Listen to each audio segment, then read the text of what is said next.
स्वागत है आप सभी का नई वीडियो में। मेरा नाम कविता है।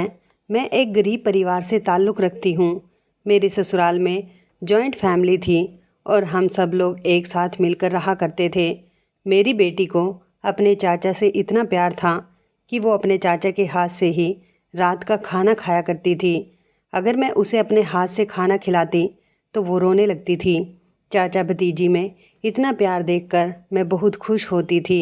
लेकिन हैरत की बात तो ये थी कि जब भी मैं अपनी बेटी के रिश्ते की बात करती थी, मेरा देवर कोई न कोई कमी निकाल कर इनकार कर दिया करता था। एक दिन मैं अंधेरा करके अपनी बेटी के कमरे में बेटी के कपड़े पहनकर सोने का नाटक करने लगी। अभी मुझे उसके कमरे में आए हुए 5 मिनट ही गुजरे थे कि मेरे देवर ने आते ही एक ऐसी बात कही जिसे सुनकर मेरे पैरों तले से ज़मीन निकल गई थी। माता पिता अक्सर अनजान रहते हैं और उनके बच्चे ऐसा काम करने लगते हैं जिनके बारे में माता पिता ने कभी सोचा भी नहीं होता। मेरा पति इस दुनिया से बहुत जल्दी ही गुजर गया था।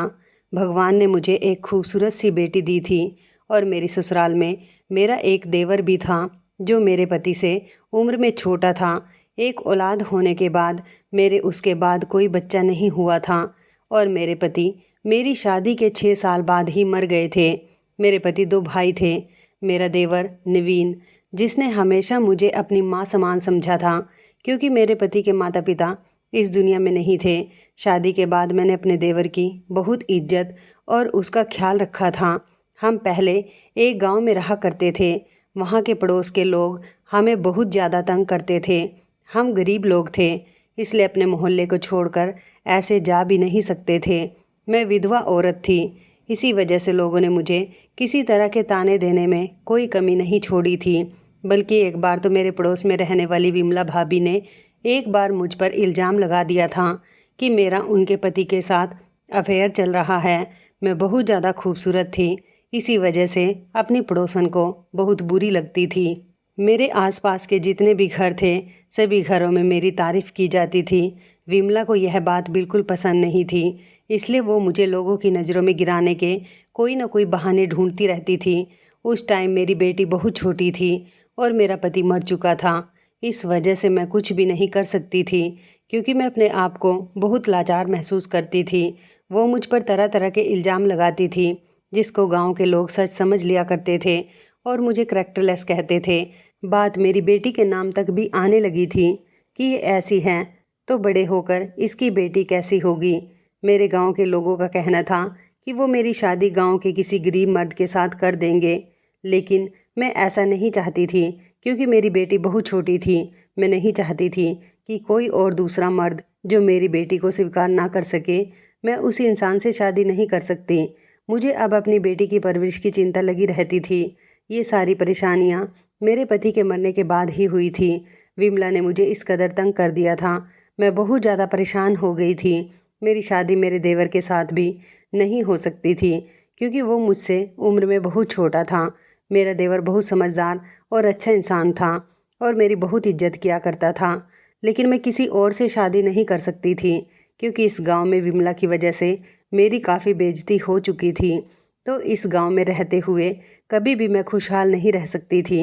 एक दिन तो बात बहुत ज़्यादा हद से बढ़ गई थी। विमला ने सारे गांव में मशहूर कर दिया था कि मैं अपने घर में गैर मर्दों को मिलने के लिए बुलाती हूँ। मेरे देवर को जब ये बात पता चली तो वो कहने लगा, भाभी मुझे आप पर पूरा भरोसा है, हम ये घर छोड़कर कहीं चलते हैं। यहाँ पर हम लोगों की ज़्यादा ही बदनामी हो गई है और फिर हमें अनन्या का भी तो ख्याल रखना है। वो लड़की है और मैं नहीं चाहता कि कोई हमारी अनन्या को भी अभी से ही बुरा कहे और उसको बचपन से ही बदनामी मिलती रहे। विमला बहुत बुरी औरत है, उसने आपकी सारे गांव में बदनामी करवा दी है।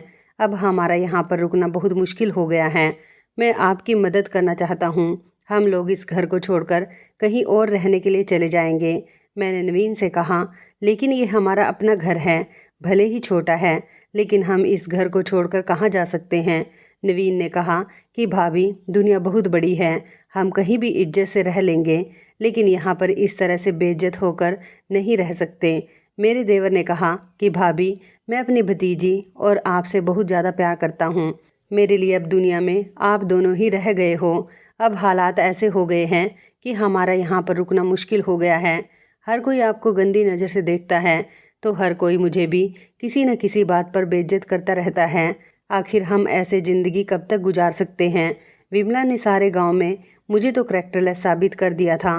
यहाँ तक भी कहा था कि इस घर में रहते हुए मैं अपने कम उम्र के देवर पर भी नज़र रखती हूँ और गैर मर्दों के साथ रिश्ता बनाने के चक्कर में मैंने ही अपने पति को मार दिया है। मैंने अपने पति से लव मैरिज की थी और मेरा पति मुझे शहर से भगाकर अपने इस गांव में लेकर आ गया था। मेरी खूबसूरती और मेरी लव मैरिज ने मुझे बेइज्जती और बदनामी के सिवा कुछ नहीं दिया था। मैंने सोचा था कि शादी करने के बाद जब मैं अपने पति के घर पर आ जाऊंगी तो सुकून से ज़िंदगी गुजार सकूंगी, लेकिन मुझे नहीं पता था कि यहाँ आकर तो मेरा सुकून ही ख़त्म होने वाला है। विमला जैसी औरत मेरी ज़िंदगी में एक विलेन का रोल निभाएगी। मैं डिप्रेशन का शिकार हो गई थी। मैं अपनी 4 साल की बेटी पर ही बहुत ज़्यादा सख्ती करने लगी थी। अब मेरी बेटी 20 साल की हो गई है और मेरा देवर भी 35 साल का हो गया है। हम लोग रात के अंधेरे में वो गांव छोड़कर शहर आ गए थे। मेरा मायका शहर का ही था। मैं अपने माता पिता की सबसे छोटी और सबसे लाडली बेटी थी। मेरा पति गांव से शहर में काम करने के लिए आता था और तभी मेरा उससे अफेयर चल गया था।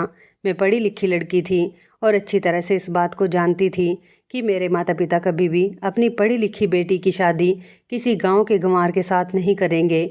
मुझे अपने पति से इतनी ज़्यादा मोहब्बत थी कि मैंने कभी उनके पढ़े लिखे ना होने का कोई मतलब नहीं रखा था, क्योंकि वो मुझे बहुत खुश रखते थे। इसलिए मैं उनके प्यार में अंधी होकर अपने माता पिता का घर छोड़कर गांव में आकर बस गई थी। क्योंकि मेरे पति के माता पिता नहीं थे, सिर्फ एक छोटा भाई था, इसलिए मेरी शादी के बाद ससुराल में मुझे कोई दिक्कत नहीं हुई थी। जब मेरी शादी हुई थी तो मेरा देवर 9 साल का था और अब हम लोग जब शहर आए तो हमने बहुत सारी परेशानियों का सामना किया। मेरे देवर ने एक मकान किराए पर ले लिया था। मैंने अपने जेवर भी बेच दिए थे जो मेरे पति ने मुझे बनवा कर दिए थे। बस इसी तरह से हमने अपना गुजारा किया। धीरे धीरे मेरे देवर को शहर में अच्छा काम मिल गया और हमारे हालात बेहतर होते चले गए। अब मेरी बेटी जवान हो गई।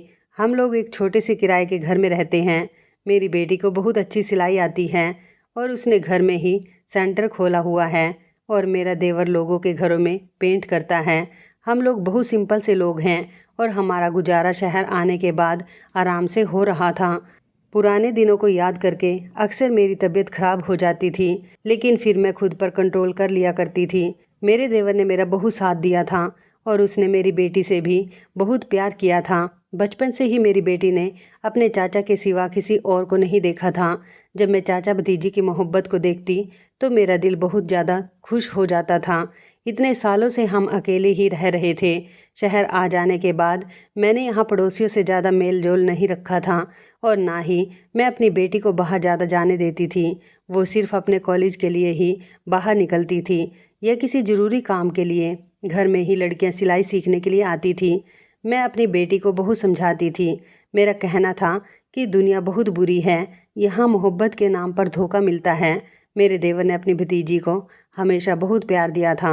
मेरे देवर की हाइट हेल्थ इतनी अच्छी थी कि उसकी इतनी उम्र हो जाने के बाद भी वो जवान ही लगता था। मैं जब भी नवीन से शादी करने के लिए कहती तो वो अपनी शादी के लिए इनकार कर दिया करता था। कहता था कि पहले मैं अनन्या की शादी करूँगा, उसके बाद अपनी शादी करूँगा। मैं उससे कहती, नवीन जब तक तो तुम्हारी बहुत उम्र हो जाएगी। लेकिन वो कहता, मुझे अपनी उम्र की कोई परवाह नहीं। मैं हमेशा अपने देवर की तरफ से बेफिक्र रहती थी। वो मेरी बेटी का बहुत ख्याल रखता था, बल्कि मेरी बेटी के साथ एक दोस्त की तरह रहता था। मेरे देवर ने कभी पढ़ाई लिखाई नहीं की थी, लेकिन शहर आने के बाद उसने अपनी कमाई से मेरी बेटी को पढ़ाया लिखाया था और उसके बाद जब मेरी बेटी बड़ी हुई तो उसने अपने चाचा को ट्यूशन दी, जिसकी वजह से मेरा देवर भी पढ़ना लिखना जान गया था। मुझे इन दोनों का प्यार देखकर बहुत खुशी होती थी, लेकिन फिर कुछ अजीब होने लगा था। इतना अजीब कि मैं हैरान और परेशान रहने लगी थी। मेरी बेटी मेरे हाथ से खाना खाया करती थी, लेकिन कुछ दिनों से वो जिद कर रही थी कि वो खाना खाएगी तो अपने चाचा के हाथ से ही खाएगी।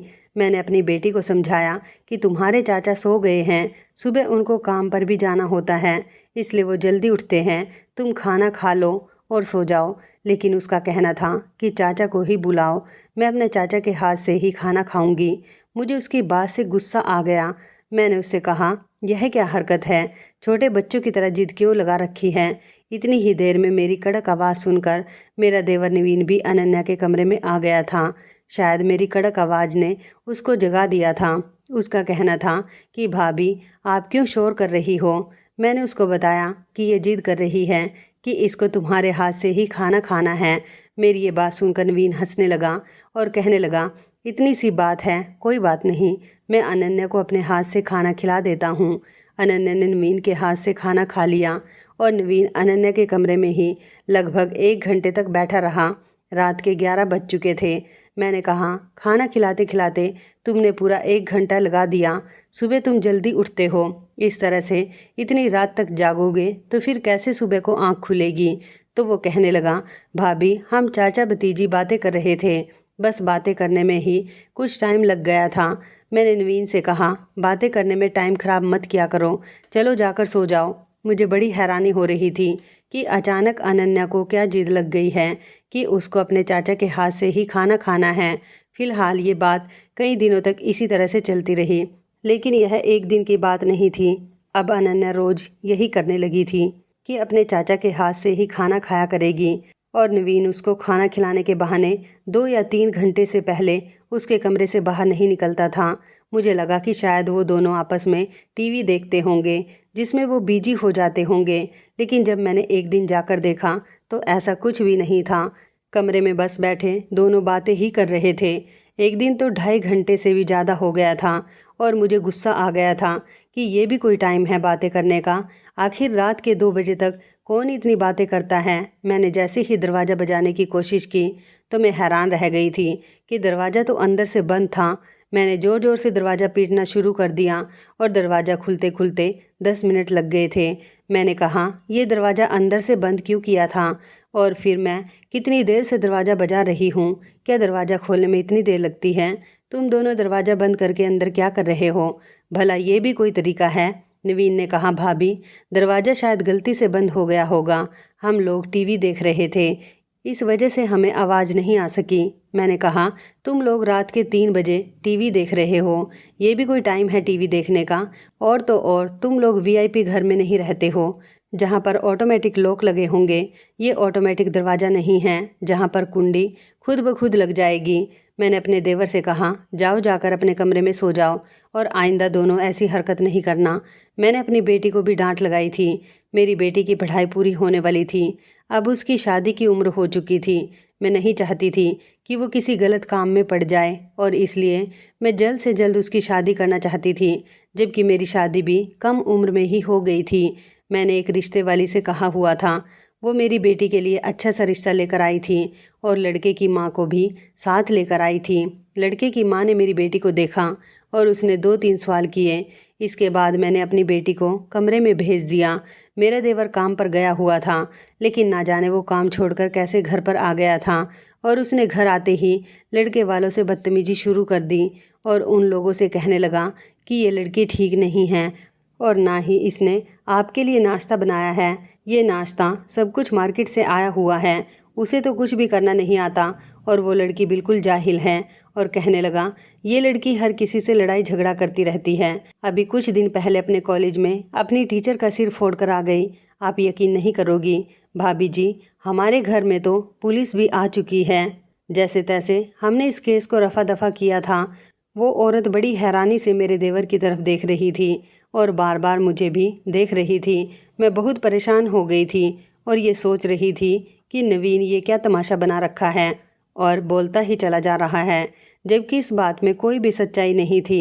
वो भी जानता था कि वह झूठ बोल रहा है। न जाने क्यों वो लड़के वालों से झूठ बोल रहा था।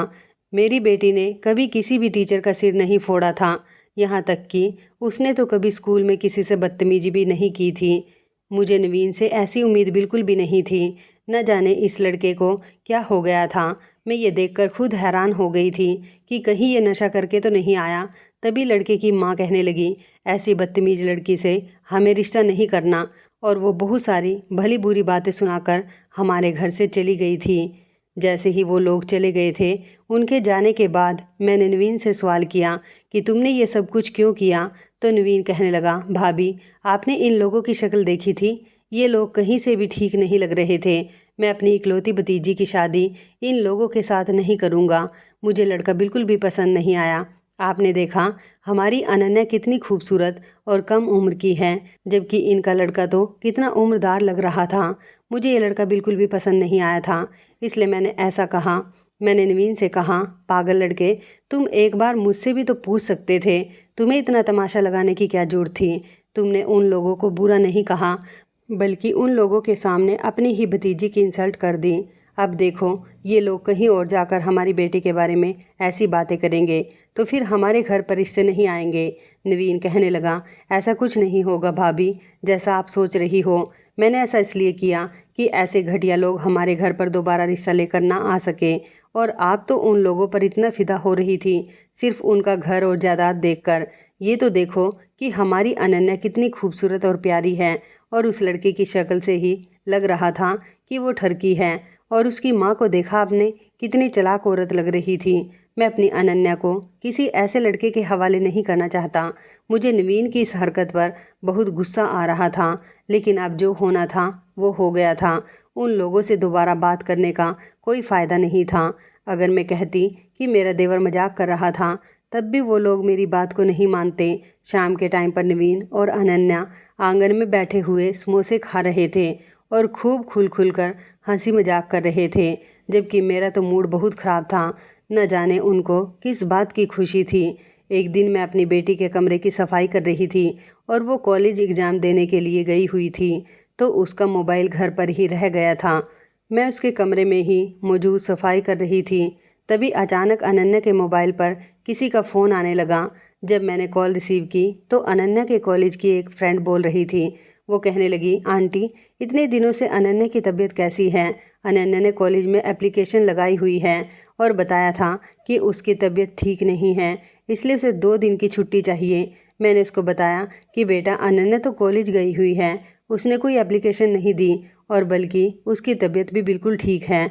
उसने कहा, नहीं आंटी, उस एप्लीकेशन पर तो आपके भी साइन थे। अनन्या ने तो मुझे बताया था कि कॉलेज में एग्ज़ाम चल रहे हैं और वो एग्ज़ाम देने के लिए ही कॉलेज गई हुई है।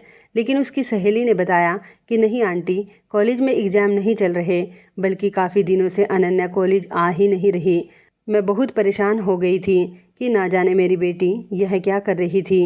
घर से तो अनन्या कॉलेज का कहकर ही निकलती थी, फिर वो कॉलेज क्यों नहीं जा रही थी? मैंने उसकी सहेली से बोल दिया था कि तुम उसको ये बात मत बताना कि तुम्हारी मेरी बात हो गई है, और कॉल कट करके मैंने अनन्या का मोबाइल वहीं उसके कमरे में ही रख दिया था। शाम को मैंने नवीन और अनन्या को बुलाया। कमरे का माहौल बिल्कुल अदालत जैसा बना हुआ था। मैंने अनन्या को उसके दोस्त की कॉल के बारे में खुद ही बता दिया और सब पूछा कि ये सब क्या है और तुम कॉलेज के बहाने कहाँ जाती हो? तुम्हारी सहेली बता रही थी तुम लगभग 5 दिन से कॉलेज नहीं जा रही हो, और तुमने एप्लीकेशन भी दी हुई है जिस पर तुमने मेरे फर्जी साइन कर दिए हैं।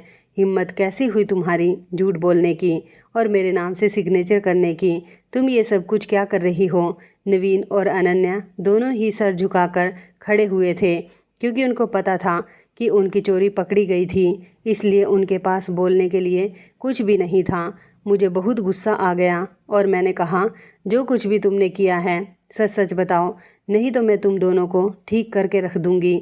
मैं बहुत अच्छी तरह से जानती थी कि मेरे देवर नवीन ने अनन्या का साथ जरूर दिया होगा। मैंने अपनी बेटी से कहा कि मैं तुम्हें पैसे देना बंद कर दूंगी, फिर देखूंगी तुम अपना खर्च कैसे करोगी। तभी अचानक अनन्या कहने लगी, माँ, मैंने कुछ दिन की छुट्टी ले ली थी और मैं अपने दोस्तों के साथ मूवी देखने के लिए जाया करती थी। चाचा की परमिशन लेने के बाद और हम सब लड़कियां आपस में मिलकर पार्क में घूमने जाते थे। मैंने कहा कि तुम्हें संडे का दिन घूमने के लिए और मूवी देखने के लिए नहीं मिलता है क्या? नवीन ने कहा, भाभी, मेरा दिल कर रहा था मूवी देखने जाने का, इसलिए मैंने ही कहा था अनन्या को कॉलेज की छुट्टी करने को और आपसे झूठ बोलने को। मैंने कहा, नवीन, आखिर तुम लोग क्या कर रहे हो? तो वो कहने लगा, भाभी, मुझे माफ़ कर दो, मैं आपसे माफ़ी मांगता हूँ और अनन्या को भी माफ़ कर दो। इसमें उसकी कोई गलती नहीं, बस मेरा दिल कर रहा था, इसलिए मैंने अनन्या से कॉलेज की छुट्टी लेने के लिए कहा था और हम लोग एक दिन मूवी देखने के लिए गए तो एक दिन पार्क चले गए थे। इन दोनों का बिहेवियर मुझे बिल्कुल भी समझ में नहीं आ रहा था। न जाने ये लोग क्या कर रहे थे। घर में भी मेरा देवर और मेरी बेटी यही सब अजीब अजीब तरह की हरकतें घर में भी किया करते थे। मैं अब इन दोनों पर कड़ी नज़र रखने लगी थी। ये दोनों घर में खूब हंसी मजाक करने लगे थे, तो कभी आपस में 2-2 घंटे बैठकर बातें करते थे। चाचा भतीजी में कुछ ज़्यादा ही मोहब्बत हो गई थी। इन दोनों को एक दूसरे के अलावा और कोई दिखाई नहीं दे रहा था। इस बीच मैंने अनन्या के लिए एक और रिश्ता देखना शुरू कर दिया और मैंने अपने देवर को कहा था, अगर लड़के में कोई कमी दिखे तो मुझे बताना। लोगों के सामने तमाशा बनाने की कोई ज़रूरत नहीं, क्योंकि तुम इतना नहीं जानते हो कि ऐसा करने से तुम्हारी अपनी भतीजी की ही बदनामी होगी और इस तरह से तुम्हारी भतीजी के रिश्ते आने भी बंद हो जाएंगे। ये बात सुनकर मेरे देवर ने एक बड़ी अजीब सी बात कही। उसने कहा कि मेरी भतीजी को रिश्तों की कोई कमी नहीं। मैंने नवीन से कहा कि क्या कहना चाहते हो तुम, मतलब क्या है तुम्हारा कि रिश्तों की जरूरत नहीं। मेरा देवर कहने लगा, भाभी बस मेरे मुंह से निकल गया, ऐसी भी कोई बात नहीं। मैं तो अपने देवर और अपनी बेटी से बहुत ज़्यादा परेशान हो गई थी। पता नहीं ये क्या करते रहते थे और अपने दिमाग में क्या सोचते हैं। ये मेरी ही वजह से हुआ था कि मैंने अपने देवर और अपनी बेटी को कुछ ज़्यादा ही छूट दी हुई थी। इस बार मैंने अपनी बेटी के लिए जो रिश्ता ढूंढा था उसमें कोई गलती निकाल ही नहीं सकता था। लड़का बहुत कम उम्र का था, देखने में भी हैंडसम था, उसकी फैमिली भी बहुत अच्छी थी और अमीर परिवार से ताल्लुक़ रखता था। उसके माता पिता बैंक में नौकरी करते थे। लड़का खूबसूरत और गोरा चिट्टा था और मेरी बेटी से उम्र में ज़्यादा बड़ा भी नहीं था, बल्कि उसकी उम्र के बराबर ही होगा। और लड़के वालों को मेरी बेटी बहुत पसंद आ गई थी, क्योंकि मेरी बेटी अनन्या बहुत ज़्यादा खूबसूरत थी। मैंने जब अपने देवर की तरफ देखा कि अब तो वो कोई गलती नहीं निकाल सकता। नवीन चेहरे से बहुत ज़्यादा परेशान लग रहा था। लड़के वालों ने कहा कि हमें आपकी बेटी बहुत पसंद आ गई है और हम जल्द से जल्द मंगनी की रस्म करना चाहते हैं और जल्द से जल्द शादी करके आपकी बेटी को अपने घर लेकर जाना चाहते हैं। मुझे ये बात सुनकर बहुत खुशी हुई थी और मुझे उनकी यह बात बहुत अच्छी लगी थी। उन्होंने कहा, अब हम आपके घर पर आ गए हैं, एक बार आप हमारे घर आकर सारी इन्फॉर्मेशन ले लो, उसके बाद सारी बात बैठकर कर ली जाएगी और शादी की डेट भी फिक्स कर ली जाएगी। मुझे एक बात बहुत पसंद आई थी, उन्होंने हमें अपने घर आने के लिए फ़ौरन ही इनवाइट कर दिया था। मैंने भी कह दिया था कि हम 2-3 दिन बाद आप लोगों के घर पर आ जाएंगे। जब वो लोग हमारे घर से चले गए तो मेरा देवर कहने लगा, हम यहाँ पर भी रिश्ता नहीं करेंगे। मैंने नवीन की तरफ हैरान होकर देखा, जैसे कि वो मेरी बेटी की शादी होने देना ही नहीं चाहता था। मैंने कहा, क्यों नहीं करेंगे, क्या खराबी है इस रिश्ते में। मैंने कहा, ऐसे रिश्ते तो नसीब वालों को मिलते हैं। इतना पढ़ा लिखा लड़का है कि मैं तो यहाँ अपनी बेटी की शादी करने के लिए तैयार हो गई हूँ और शुक्र करो जो तुम्हारी भतीजी के भाग जाग चुके हैं। मैं तो अपनी बेटी की शादी इसी परिवार में करूँगी और वो भी जल्द से जल्द करके रहूँगी। कहीं ऐसा ना हो कि ये रिश्ता हमारे हाथ से निकल जाए। वो लोग बहुत अमीर और पढ़े लिखे लोग हैं, साथ ही अपने घर की बहू बेटियों पर कोई बाउंडेशन भी नहीं लगाते हैं। मुझे उन लोगों की ये बात बहुत अच्छी लगी थी कि उनका कहना था कि 2 दिन बाद ही आप अपनी बेटी को अपने साथ लेकर हमारे घर पर आ जाओ। दोनों बच्चे आपस में बैठकर बातें कर लेंगे, क्योंकि उन दोनों को एक साथ अपनी ज़िंदगी गुजारनी है, इसलिए उनका बात करना बहुत ज़रूरी है।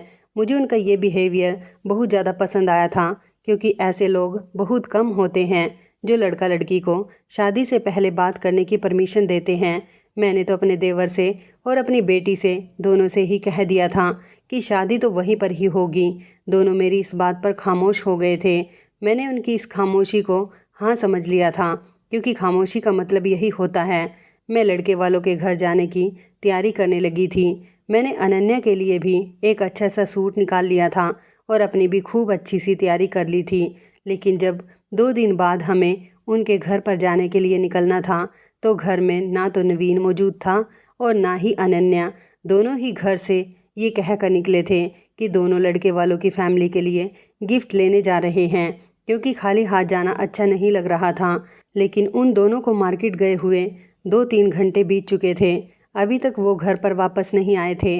उन लोगों ने हमें दोपहर के खाने पर बुलाया था और दोपहर के 3 बज चुके थे और खाने का टाइम निकला जा रहा था। अगर हम देर से जाते तो वो लोग क्या समझते, ये हमारी इज्जत और बेइज्जती का मामला था। मैंने नवीन को फ़ोन मिलाया तो वो फ़ोन रिसीव ही नहीं कर रहा था और जब कहीं जाकर थोड़ी देर बाद फ़ोन रिसीव किया तो कह दिया कि हम लोग आ रहे हैं, बस रास्ते में ही हैं, ट्रैफिक ज़्यादा है, इस वजह से देर हो रही है। लेकिन थोड़ी देर के बाद मेरे देवर ने अपना मोबाइल नंबर स्विच ऑफ कर दिया और मेरी बेटी का नंबर भी स्विच ऑफ जा रहा था। मैं बार बार दोनों का नंबर ट्राई कर रही थी और बहुत ज़्यादा परेशान हो गई थी। दोनों का ही नंबर स्विच ऑफ जा रहा था। शाम के 4 बज चुके थे और अभी तक मेरे देवर और बेटी का पता नहीं था। लड़के वाले बार बार कॉल कर रहे थे कि आप लोग आ नहीं रहे क्या। मैं उनको कोई ना कोई बहाना बनाकर कह देती कि बस थोड़ी देर में आ रहे हैं। मुझे उन लोगों के सामने बहुत शर्मिंदा होना पड़ रहा था। मैंने सोचा भी था कि मैं खुद चली जाऊं, लेकिन अगर वो मुझसे पूछते कि आपकी बेटी और देवर कहाँ हैं, वो साथ नहीं आए, तो मैं क्या जवाब देती। अब जब शाम के 6 बज चुके थे, फिर मैंने अपना फ़ोन भी स्विच ऑफ कर दिया था, क्योंकि मुझ में उनके सवालों के जवाब देने की हिम्मत नहीं थी। जब रात के 8 बज गए तो दोनों चाचा भतीजी हंसते हुए घर में दाखिल हो रहे थे। मुझे दरवाजे पर खड़ा हुआ देखकर उनके चेहरे की मुस्कुराहट गायब हो गई थी। मैंने कहा, तुम दोनों को गए हुए पूरे 8 घंटे हो गए, आखिर तुम लोग अब तक गिफ्ट ला रहे हो। मेरे देवर कुछ बोलने ही वाला था कि मैंने अपने देवर के मुंह पर थप्पड़ मार दिया और कहा कि ये क्या बदतमीजी लगाई हुई है, कहाँ थे तुम दोनों अभी तक। पहली बार मैंने अपने देवर पर हाथ उठाया था, क्योंकि वही मेरी बेटी को मार्केट लेकर गया था। मैंने कहा कि तुम लोग जानते हो कि तुम लोगों ने मुझे कितना शर्मिंदा करवाया है। मेरी बेटी तो खामोश खड़ी हुई थी, लेकिन नवीन कहने लगा, भाभी आप मेरी बात कान खोल कर सुन लीजिए, मुझे उस घर में अपनी भतीजी का रिश्ता नहीं करना। मैंने कहा, क्या मुसीबत है, सब कुछ तो ठीक है, घर परिवार, लड़का, उसके माता पिता, उसकी नौकरी, तो अब तुम्हें क्या परेशानी है, अब किस बात की कमी निकालोगे। इस पर नवीन ने कहा कि लड़का कितना ही अच्छा बन जाए, लेकिन मुझे अपनी भतीजी की शादी इस लड़के के साथ नहीं करनी। अनन्या की मुझे किसी से भी शादी नहीं करनी। और ये कहकर वो दोनों घर के अंदर चले गए और अपने अपने कमरों में जाकर बंद हो गए। मेरे देवर ने कभी भी मुझसे ऊंची आवाज़ में बात नहीं की थी और कभी वो मेरी मर्जी के खिलाफ नहीं गया था। आज फिर उसको क्या हो गया था। मैं सारी रात जागती रही और परेशान थी। मैंने ये भी देखा था कि कभी नवीन मेरी बेटी के कमरे में सारी रात नहीं बैठता था। न जाने ये लोग आपस में क्या खिचड़ी बना रहे थे। एक दिन मैंने अनन्या से कहा कि तुम मेरे कमरे में जाकर सो जाओ, मुझे आज तुम्हारे कमरे की सफाई करनी है। अनन्या मेरे कमरे में जाकर सो गई थी। मैंने अनन्या जैसा सूट पहन लिया था और उसके कमरे में जाकर बेड पर लेट गई थी। मैं ऐसे बिहेव कर रही थी जैसे मैं गहरी नींद में सो रही हूँ। मेरे जाने के लगभग 1 घंटे बाद नवीन भी अनन्या के कमरे में आ गया था और उसने अंधेरे में मेरे करीब आकर कहा, क्या हुआ, आज इतनी जल्दी सो गई हो, आज तो बहुत सारा काम करना है। मैं ऐसे एक्टिंग कर रही थी कि जैसे मैं जाग गई हूँ, लेकिन मैंने अपना चेहरा ढका हुआ था और कमरे में अंधेरा भी था, जिसकी वजह से मेरा देवर मुझे पहचान नहीं सका था। मेरा देवर कहने लगा, अभी सिर्फ 24 घंटे ही बाकी हैं, फिर हमें किसी से भी डरने की या छुपाने की कोई ज़रूरत नहीं। हम जो करेंगे खुल्लम खुल्ला करेंगे और भाभी भी हमें नहीं रोक पाएंगी। आज मैं इतना खुश हूँ कि तुम्हें क्या बताऊँ। मैं सोच भी नहीं सकता था कि हम कितने खुशकिस्मत हो सकते हैं। मैंने तो अपने फ्यूचर के सपने भी देखने शुरू कर दिए और तुम देखना, शादी के बाद हमारी ज़िंदगी बहुत आसान और हसीन हो जाएगी। शादी की बात सुनते ही मेरे पैरों तले से ज़मीन निकल गई थी। आखिर मेरा देवर ये किस तरह की बातें कर रहा था, वो भी अपनी बेटी जैसी भतीजी के साथ। वो कहने लगा, तुमने अपनी शादी के कपड़ों का इंतज़ाम तो कर लिया है ना, ऐसा ना हो कि आखिरी टाइम पर तुम शॉपिंग करने की जिद करने लगो। मैंने तो अपनी शॉपिंग करनी शुरू कर दी। जैसे ही मेरे देवर ने ये बात कही तो मैं झटके से उठ गई और मैंने लाइट ऑन कर दी और अपने देवर के मुंह पर थप्पड़ दे मारा और उससे कहने लगी कि तुम ये किस तरह की घटिया बातें कर रहे हो। तुम किसी से शादी करना चाहते हो तो तुम किसकी शादी पर कपड़े पहनने की बात कर रहे हो। ये सब तुम क्या कह रहे हो। नवीन, बताओ मुझे, आज मैं सारी सच्चाई जानना चाहती हूँ। मेरे शोर की आवाज़ सुनकर अनन्या भी वहाँ पर आ गई थी और आकर मेरा हाथ पकड़ लिया और कहने लगी, माँ, चाचा को मत मारो, मैं आपको सब कुछ सच सच बताती हूँ। मैंने अपनी बेटी से चिल्लाते हुए कहा, हाँ बताओ, तुम क्या बताना चाहती हो और क्या समझाना चाहती हो। मैंने तुम लोगों को ज़रूरत से ज़्यादा प्यार दिया, इसी बात का तो तुम फ़ायदा उठाते हो। ये रिश्ता हमारे लिए बहुत अच्छा था। तुम्हारा चाचा कहीं भी तुम्हारा रिश्ता होने ही नहीं देता। तुम लोग घर से गायब हो जाते हो और अब यहाँ बैठकर ये तुम्हारा चाचा किस तरह की बातें कर रहा था। आखिर ये सब कुछ क्या हो रहा है? प्लीज़ तुम दोनों को मेरी कसम है, मुझे सब कुछ बता दो, नहीं तो मैं अपनी जान ले लूँगी। मैं अपने होश में बिल्कुल भी नहीं थी और जो मेरे मुंह में आ रहा था वो कहे जा रही थी। लेकिन जैसे ही मुझे नवीन और अनन्या ने बात बताना शुरू की, मेरे कदमों तले से ज़मीन निकल गई थी। पहले तो नवीन ने बताया कि मुझे हमारे ही गांव में रहने वाली लड़की से मोहब्बत हो गई, जिस गांव ने आपको बहुत ज़्यादा तकलीफ़ दी, जिन लोगों का जिक्र आप इस घर में बर्दाश्त तक नहीं कर सकती। और तो और विमला भाभी का जवान बेटा मोहन, अनन्या उससे मोहब्बत कर बैठी और उसी के साथ शादी करना चाहती है। अब ये कोई इत्तेफाक था या कुछ और, जो हम दोनों आपसे ही नफ़रत करने वाले लोगों से मोहब्बत कर बैठे। मुझे तो हमारे गांव के मुखिया की बेटी, जिसकी शादी अभी तक नहीं हुई, उससे मेरी मुलाकात तब हुई थी जब मैं एक आदमी के घर में पेंट करने के लिए गया था।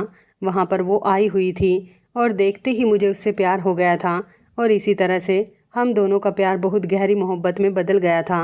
विमला भाभी के बेटे मोहन की मुलाकात अनन्या से उसके कॉलेज में हुई थी। इसी तरह से इन दोनों की दोस्ती भी मोहब्बत में बदल गई थी। हम दोनों अपने ही गांव के रहने वाले लोगों से मोहब्बत कर बैठे थे, जिनसे आप नफ़रत करती हो। अगर हम आपको ये बात पहले बता देते तो आप हमारी बात को नहीं मानती, इसलिए हमने शादी करने का फ़ैसला कर लिया था और यही बातें हम एक दूसरे से काफ़ी घंटों तक बैठकर करते रहते थे कि क्या करना है, कैसे करना है। और मैं अपनी और अनन्या की शादी के लिए पैसे भी इकट्ठे कर रहा था और वो दोनों भी जानते हैं कि उनके परिवार वाले हमारी शादी के लिए कभी नहीं मानेंगे। इसलिए हम चारों ने घर से भागकर शादी करने का फ़ैसला कर लिया कि हम कोर्ट मैरिज कर लेंगे और फिर धीरे धीरे आप सबको ये बात पता चल जाएगी, तो फिर आप लोग हमें माफ़ कर दोगे। भाभी, हम अपनी मोहब्बत के आगे मजबूर हो गए थे। हम आपको तकलीफ़ नहीं पहुंचाना चाहते थे। हम क्या करते, क्योंकि हम मोहब्बत कर बैठे थे। विमला भाभी का बेटा और गांव के मुखिया की बेटी, वो दोनों ही हमसे सच्चा प्यार करते हैं, तो आपकी मर्ज़ी से शादी कैसे कर सकते थे। इस बीच आप अनन्या का रिश्ता देख रही थी, इसलिए मैं कोई ना कोई बहाना बना दिया करता था और अनन्या का रिश्ता कैंसिल करवा दिया करता था। अनन्या कहने लगी, मम्मी, चाचा मुझसे बहुत प्यार करते हैं। चाचा ने हमेशा मेरा साथ दिया। क्या आप नहीं चाहती कि चाचा की शादी भी उनकी मर्ज़ी के मुताबिक हो जाए? और क्या आप ये नहीं चाहती कि हम अपनी खुशी से ज़िंदगी गुजारें अपने मनपसंद शख्स के साथ? नवीन कहने लगा, भाभी, हम नहीं चाहते थे कि आपको हमारी शादी की खबर हो जाए। जब तक हमारी शादी नहीं हो जाती तब तक हम आपसे ये बात छुपा कर रखना चाहते थे, इसलिए हम बहाने बनाते थे। हमें एक दूसरे से अभी और बातें करनी थी और कल के बारे में प्लानिंग भी करनी थी। मेरी बेटी और देवर ने हाथ जोड़ लिए और कहने लगे, हमें माफ़ कर दीजिए, आपको ये सब सुनकर बहुत दुख होगा कि कल हमारी शादी है। अनन्या कहने लगी, माँ, आपने ही तो मुझे सिखाया था कि मेरा इस दुनिया में पिता नहीं है, लेकिन पिता, दोस्त और भाई जैसे चाचा मुझे भगवान ने दिए हैं, इसलिए हम एक दूसरे की मदद करते थे। हमने एक दूसरे की मर्ज़ी से लाइफ पार्टनर पसंद किया। गांव का माहौल अब बिल्कुल बदल गया है, क्योंकि विमला आंटी को गुजरे हुए कई साल हो चुके हैं। तब सब सुधर गए। कोई भी अब आपको वहाँ कुछ नहीं कह सकता, क्योंकि पहले लोग आपकी लाचारी का फ़ायदा उठाया करते थे। अब तो हमारे हालात पहले से बहुत बेहतर हो गए, इसलिए किसी की मजाल नहीं कि कोई मेरी माँ पर उंगली भी उठा सके। आपकी बेटी इतनी हिम्मत वाली हो गई है कि वो अपनी फैमिली के किसी भी मेंबर के साथ बदतमीजी करने वाले के हाथ पैर अच्छे से तोड़ सकती है। नवीन कहने लगा, हाँ भाभी, अनन्या बिल्कुल ठीक कह रही है। विमला भाभी का बेटा मोहन बहुत अच्छा और पढ़ा लिखा लड़का है। वो यही अपने शहर में ही नौकरी करता है, अच्छा कमाता है, अच्छा खाता है। मोहन के माता पिता दोनों ही इस दुनिया से जा चुके हैं। अब हमारी अनन्या को वहाँ किसी चीज़ की कोई कमी नहीं होगी। उसका घर भी अब पहले जितना छोटा नहीं रहा। उसने अपनी कमाई से घर को बड़ा कर लिया और मुखिया की बेटी की उम्र मेरी ही जितनी हो गई। मुखिया जी के मरने के बाद उसकी सौतेली माँ ने आज तक उसकी शादी नहीं की, इसलिए मैं उससे शादी करना चाहता हूँ। वो मुझसे बहुत प्यार करती है। मैं उसे अपने घर की इज्जत बना लूँगा और मुझे पता है आप उसे बहुत खुश रखेंगी। वो दोनों बोलते जा रहे थे और रोते जा रहे थे। ये बात तो सच थी कि ये लोग अगर मुझे सच बताते तो मैं कभी भी हाँ नहीं करती और उस गांव से कभी उनको नाता जोड़ने नहीं देती। लेकिन शायद सही कहते हैं, आप जो नहीं चाहते वही आपके साथ हो जाता है। मैं उस गांव से बहुत दूर आ गई थी, लेकिन उसी गांव से दोबारा नाता जुड़ गया था। इनको प्यार हुआ तो उसी गांव में रहने वालों से। मैं तो एक तरफ अपना सिर पकड़कर बैठ गई थी। मुझे समझ में नहीं आ रहा था कि मैं क्या फ़ैसला करूं। वो दोनों मेरे कदमों में बैठ गए थे और उन्होंने मेरे पैर पकड़ लिए थे और कहने लगे, प्लीज़ मान जाओ, हमारी खुशी में शामिल हो जाओ।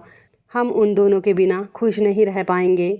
अगर आप चाहती हो कि हम आपकी मर्ज़ी के मुताबिक शादी कर लें तो जहां आप कहोगे वहीं पर शादी कर लेंगे, लेकिन हम कभी खुश नहीं रहेंगे। मैंने उन दोनों के सर पर हाथ रखा और कहा कि तुम्हें क्या लगता है कि मुझे तुम लोगों की खुशी की कोई परवाह नहीं? हम लोगों की खातिर ही तो उस गांव से निकलकर यहाँ पर आ गए थे और तुम दोनों की वजह से ही मैंने दूसरी शादी भी कभी नहीं की थी। मैंने अपनी सारी ज़िंदगी तुम लोगों के हवाले कर दी थी। क्या अब मैं तुम दोनों के लिए इतनी सी भी कुर्बानी नहीं दे सकती? ठीक है, मैं गांव जाकर मोहन से बात करना चाहती हूँ और उस लड़की के घर पर रिश्ता लेकर जाना चाहती हूँ जिससे नवीन शादी करना चाहता है। शादी अब कोर्ट मैरिज के तरीके से नहीं बल्कि इज्जत के साथ होगी। तुम दोनों की शादी मैं ही करवाऊंगी। तुम्हें कोर्ट मैरिज करने की कोई ज़रूरत नहीं। वो दोनों रोते हुए मेरे गले से लग गए थे। मैंने उन दोनों को बहुत ज़्यादा प्यार किया था। आखिर मेरे लिए मेरा देवर और मेरी बेटी ही सब कुछ थे, इसलिए मैंने अपनी सारी खुशियाँ उन पर कुर्बान कर दी थी। तो क्या मैं उनकी खुशी के लिए इतनी सी भी बात नहीं मान सकती थी? और जिस गांव की बात हो रही थी उस गांव से मुझे बड़ी बेइज्जती मिली थी, लेकिन अब सब कुछ ठीक हो गया है। ये बात काफ़ी सालों पुरानी है, तो मैं भी इस बात को भूलना चाहती हूँ। मैं गांव गई और मुखिया की बेटी से अपने देवर के लिए रिश्ता मांगने चली गई और दूसरी तरफ मोहन के माता पिता तो मर चुके थे, लेकिन उसकी एक कुंवारी बहन थी। वो अपनी बहन को लेकर हमारे घर पर आ गया था। उसने अनन्या का रिश्ता मांग लिया था और फिर एक ही दिन में अपनी बेटी को विदा किया और दूसरी तरफ अपनी देवरानी को घर लेकर आ गई थी। अब वो दोनों बहुत खुश हैं और अपनी ज़िंदगी आराम से जी रहे हैं। मेरी खुशी तो मेरा देवर और मेरी बेटी ही थे, इसलिए मैंने पुरानी सारी बातों को ख़त्म कर दिया था। मेरी बेटी अपनी ससुराल में बहुत खुश रहती है।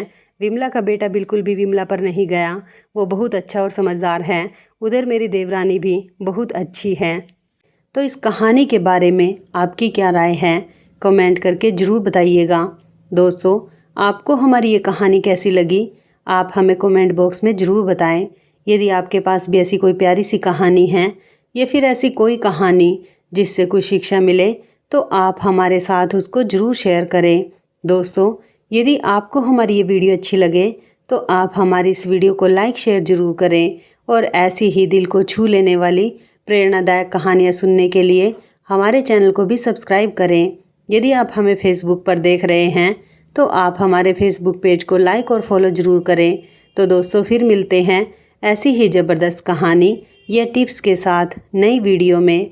तब तक के लिए धन्यवाद। आप सभी अपना ख्याल रखना। आपका दिन शुभ व मंगलमय हो।